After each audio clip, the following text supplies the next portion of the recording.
ಎರಡನೇ ದಿನವೂ ವಿಚಾರಣೆಗೆ ಸಮೀರ್ ಹಾಜರಾಗಿರೋದು. ವಕೀಲರ ಜೊತೆಗೆ ಸಮೀರ್ ವಿಚಾರಣೆಗೆ ಹಾಜರಾಗಿರೋದು.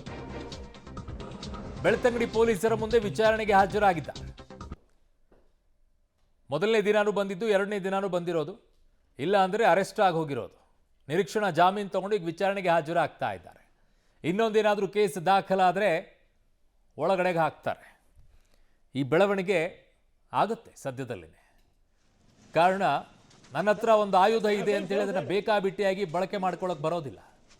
ಯಾವನೋ ಕುಮ್ಮಕ್ಕೆ ಕೊಟ್ಟ, ಏನೋ ಮಾಡಿದ ಅನ್ನೋ ಕಾರಣಕ್ಕೋಸ್ಕರವಾಗಿ ಮಾಡಿರುವಂಥ ಕೆಲಸಕ್ಕೂ ನಕ್ಕೊಂಡು ಓಡಾಡ್ತಾರೆ ಅಂತಂದರೆ ಇವರಿಗೆ ಯಾವುದರದ ಬಗ್ಗೆಯೂ ಕೂಡ ಪಶ್ಚಾತ್ತಾಪ ಇಲ್ಲ. ಇನ್ನೊಬ್ಬರ ಭಾವನೆಗಳಿಗೆ ಧಕ್ಕೆ ತಂದಿದ್ದೀನಿ ಅನ್ನುವಂಥ ಪಶ್ಚಾತ್ತಾಪವೂ ಕೂಡ ಇಲ್ಲ. ಒಂದು ಸಣ್ಣ ಅಳುಕು ಕೂಡ ಇಲ್ಲ. ಯಾಕೆ ಅಂತಂದರೆ ಇವರಿಗೆ ದೊಡ್ಡ ರೀತಿಯಾಗಿ ಬೆನ್ನೆಲುಬಾಗಿ ನಿಂತ್ಕೊಂಡಿರ್ತಾರೆ. ವಕೀಲರನ್ನ ಹಿಡ್ಕೊಂಡು, ಅದಕ್ಕೆ ಇನ್ಯಾರೋ ಫಂಡಿಂಗನ್ನು ಮಾಡಿಕೊಂಡು, ಇನ್ಯಾರನ್ನೋ ಕರೆಸ್ಕೊಂಡು, ಇನ್ನೆಲ್ಲಿಂದೋ ಕರೆಸಿ ಏನಾಗುತ್ತೆ, ಏನೂ ಆಗಲ್ಲ ಅಂತಾರೆ ಅವರು. ಕೇಸ್ ಆಗುತ್ತೆ, ನಾವು ಹೋರಾಟ ಮಾಡ್ಕೊಳ್ತೀವಿ ಬಿಡಿ ಅಂತಾರೆ.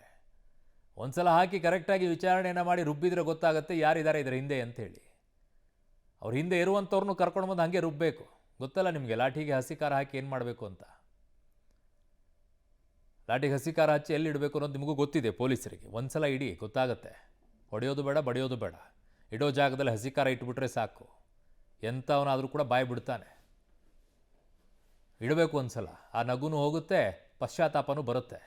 ಯಪ್ಪ, ಇಂಥ ತಂಟೆಗೆ ಹೋಗಲ್ಲ ಅಂತ ಹೇಳಿ. ಕಾರಣ, ಏನು ಬೇಕಾದರೂ ಅನ್ನಿಸ್ಕೊಳ್ಬೋದು, ಏನು ಬೇಕಾದರೂ ನಾನು ಮಾತನಾಡ್ಬೋದು ಅನ್ನುವಂಥ ಮನಸ್ಥಿತಿ ಇದೆಯಲ್ಲ, ಈ ಮಾನಸಿಕತೆ. ಈಗ ಕೆಲವರು ಇವ್ರನ್ನ ಹೀರೋ ಮಾಡ್ಕೊಂಡು ಓಡಾಡ್ತಾ ಇದ್ದಾರೆ.